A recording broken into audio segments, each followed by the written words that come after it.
ALP 2024 के paper में trade का देखिए कितना बेहतरीन सवाल पूछा गया है। ये question diesel mechanic, motor mechanic vehicle, tractor mechanic vehicle, इसके अलावा हमारी हीट इंजन वाली ट्रेड के लिए इंपॉर्टेंट होगा। सवाल देखो क्या बोला जा रहा है कि इनमें से किस प्रकार के पिस्टन रिंग को आईसी इंजन में पिस्टन के शीर्ष पर रखा जाता है। मतलब आपको वो पिस्टन रिंग बतानी है जो पिस्टन रिंग कहां पर होती है, शीर्ष यानी ऊपर सिरे पर होती है। तो पूरी बात समझते हैं, पूरा एनालिसिस करेंगे। सबसे पहले तो आपको मैं बता दूं जो हमारी पिस्टन रिंग होती है ना वो कहां पर लगाई जाती है, पिस्टन में। तो ये जो मैंने आपको डायग्राम बना के दिखाया है, ये हमारा पिस्टन हो गया, ये हमारा पिस्टन हो गया।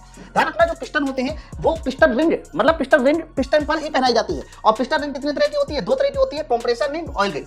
ये जो कंप्रेसर रिंग होती है ये इस तरीके से पहनाई जाती है, ऊपर वाले हिस्से में ऐसे पहनाई जाएगी। इसका मेन काम होता है कि प्रेशर के लीकेज को रोकना, ठीक है। तो कंप्रेसर रिंग मिनिमम कितनी होती है, तो कंप्रेसर रिंग की जो मिनिमम संख्या होती है वो 2 होती है। तो ये जो 2 रिंग मैंने दिखाई ये तुम्हारी कौन सी रिंग हो गई, कंप्रेसर रिंग हो गई। और इसके जो नीचे वाली रिंग होती है बच्चों, इस रिंग का नाम ध्यान रखना कौन सी रिंग होता है, ऑयल रिंग।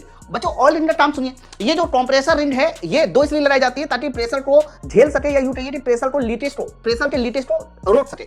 जबकि नीचे वाली जो ऑयल रिंग है इसका काम क्या होता है, ये जब हमारी पिस्टन ऊपर नीचे करता है तो पिस्टन के ऊपर नीचे करने पे जो सिलेंडर की दीवारें हैं उन सिलेंडर की दीवारों को लुब्रिकेशन करने का काम हमारा ऑयल रिंग करता है, ठीक है। दोनों की मिनिमम संख्या कई बार पूछी जाती है, तो ध्यान रखना कंप्रेसर रिंग की मिनिमम संख्या हमेशा 2 होती है और ऑयल रिंग की मिनिमम संख्या 1 होती है। जबकि अगर ये क्वेश्चन आता है कि पिस्टन रिंग की मिनिमम संख्या बताइए तो उसकी मिनिमम संख्या आपको 3 बता दी है। कैसा लगा कॉन्सेप्ट? अब सवाल का आंसर क्या है, इन्होंने पूछा था पिस्टन रिंग के शीर्ष पर कौन सी रिंग होती है, तो शीर्ष पर हमेशा ध्यान रखना हमारी कौन सी रिंग होगी, कंप्रेसर रिंग होगी। ये इसका कॉन्सेप्ट था। बाकी इस तरह के डिटेल कॉन्सेप्ट के लिए आप माई पार्सल एप्लीकेशन पे मेरा ट्रेड स्पेशल बैच भी ज्वाइन कर सकते हैं कि जो एलपी का एग्जाम 2026 में होना उसमें फाइनल सिलेक्शन के लिए आप हमारा एलपी सीबीटी 1 सीबीटी 2 का कंप्लीट बैच ज्वाइन कर सकते हो। न्यू ईयर के ऑफर में भी चल रहा है। माई पाठशाला एप्लीकेशन को डाउनलोड कर लीजिए और ये जो सामने मैं नंबर लिख रहा हूं 9696102411 इस नंबर पे कॉल करके आप ये हमारे बैच को ज्वाइन कर सकते हैं। इसके अलावा हमारा जो बेसिक साइंस का बैच है उसको भी ज्वाइन कर सकते हैं। चलिए फिर मिलते हैं नेक्स्ट वीडियो में। Thank you very much.